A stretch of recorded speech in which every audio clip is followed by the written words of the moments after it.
Bonjour les amis, j'espère que vous allez bien et que tout se passe au mieux pour chacun de vous. Aujourd'hui, j'aimerais aller un peu plus loin dans la réflexion en m'adressant à vous de manière plus spontanée, à cœur ouvert.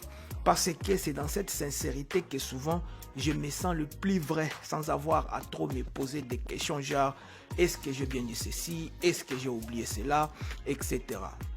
Il y a quelques années, si je ne m'abuse, une question a été posée, pas à moi directement, mais à un homme de Dieu que je respecte énormément. Avant d'en discuter avec vous, je vous invite d'abord à regarder la vidéo en question, ensuite on pourra échanger. Bonjour pasteur, je ne m'entends pas avec ma mère et je ne sais pas quoi faire. Vous n'aurez jamais raison devant votre maman, devant vos parents, jamais. Même si vous pensez que vous avez raison sur tout, il y a une seule chose sur laquelle vous n'aurez jamais raison, parce que Dieu ne traite pas les choses sur la base de la raison, c'est sur la base de l'autorité. Vous ne vous entendez pas avec votre mère, donc vous avez un problème. C'est tout. La Bible dit, enfants, soyez obéissants. Donc c'est très important. Si vous ne vous entendez pas avec votre maman, c'est vous qui avez le problème. Et c'est vous qui êtes le problème. Solution, demandez pardon à maman et changez. Alors voilà, j'ai trouvé que la réponse donnée par l'homme de Dieu manquait un peu de profondeur et peut-être même d'efficacité. Ce qu'il propose pourrait simplement repousser les problèmes sans jamais les résoudre.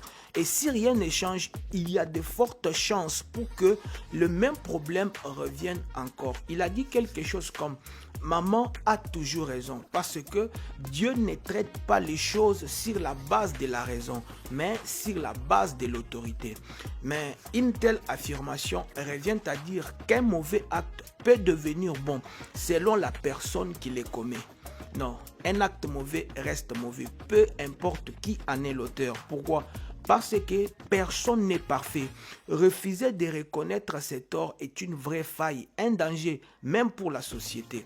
Cela dit, je crois que l'intention de l'homme de Dieu était noble. Il voulait tout simplement promouvoir la paix en incitant les enfants à toujours faire le premier pas, notamment en allant auprès de maman lui présenter des excuses, même si l'on croit ne pas être en tort. Et sur ce point, je suis entièrement d'accord. Mais si j'ai tenu à faire cette vidéo aujourd'hui, c'est parce que je souhaite proposer une approche différente et peut-être plus efficace, une solution durable, surtout pour ceux qui disent être victimes de maltraitance. Et c'est ce que je voulais partager avec vous aujourd'hui. Si vous êtes nouveau ici, bienvenue sur ma chaîne. Moi, c'est Yannick Thiam. Je suis très ravi de partager ce contenu avec vous.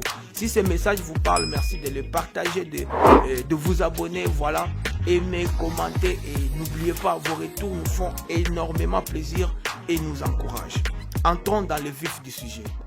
Honorer ses parents signifie respecter leur autorité dans la vie des enfants. Les parents sont considérés comme des autorités établies par Dieu. Les accepter comme tels aide à limiter des conflits. Mais soyons honnêtes, parfois les conflits surgissent à cause des parents eux-mêmes, parce que certains abusent de leur autorité. Alors comment leur témoigner du respect dans ces conditions? Imaginez que vous regardez une vidéo YouTube qui explique comment réparer quelque chose sur votre voiture. Vous comprenez le problème et sa source. Pensez-vous que cela suffise pour réparer la voiture? Pas forcément, il vous faut quelque chose de plus. Et devinez quoi? De la maîtrise et surtout une question très importante. Qui êtes-vous pour réparer une voiture? Vous, réparer une voiture, c'est un risque. Le plus sage serait de faire appel à un mécanicien. De la même manière, si vous voulez résoudre un problème, il faut savoir qui vous êtes, savoir identifier les problèmes et en connaître l'origine. Nous sommes des croyants avec comme mission établir la paix.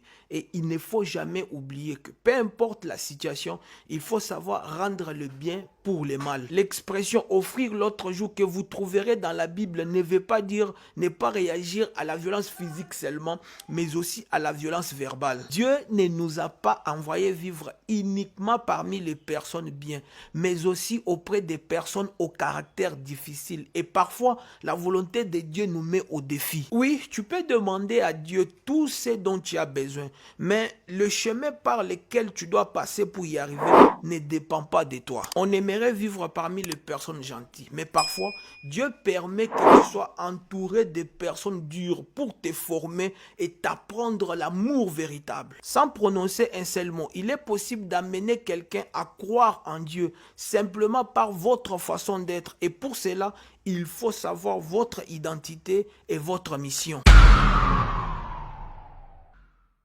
Revenons à ce que l'homme de Dieu a dit. C'est toi le problème. Que voulait-il dire? Souvent, quand un conflit éclate et qu'on doit en parler, on prend soin de protéger son image. On dit qu'une partie de la vérité seulement. Il est facile de dire « il n'est pas gentil avec moi », mais il est difficile de dire pourquoi exactement. Savoir assumer ses torts est une clé pour prévenir le mal.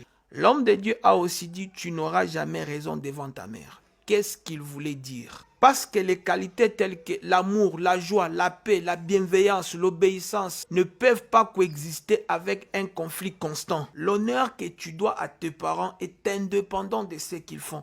Même si elle agit mal, ta mère reste une autorité établie par Dieu. Et parfois la vérité difficile à accepter, c'est que Dieu n'a pas besoin de votre permission pour pardonner celui qui vous a offensé. Il se peut que vous soyez rejeté par Dieu pendant que votre ennemi est accepté. Si vous oubliez votre mission, alors oui, vous perdez votre valeur. Beaucoup de gens ne réalisent pas qu'une autre personne à votre place fera ce que vous pensez difficile à faire. Comment expliquer que certains couples divorcent face à un problème, alors que d'autres face au même problème tiennent bon? Même une personne irrespectueuse peut se retenir face à quelqu'un de sage. Tout est une question d'attitude. Pour établir la paix, tu as besoin de la sagesse comme le recommande la Bible. Si tu es sage, tu sauras comment parler à maman et comment lui répondre. Quoi qu'il en soit, tu ne peux pas l'insulter ou lui manquer de respect ou faire quoi que ce soit de semblable. Merci de m'avoir suivi jusqu'ici. On arrête là pour aujourd'hui. Dans la vidéo prochaine, on parlera de la dépendance. Un sujet très important que je crois vous sera utile. En attendant, portez-vous bien et à bientôt.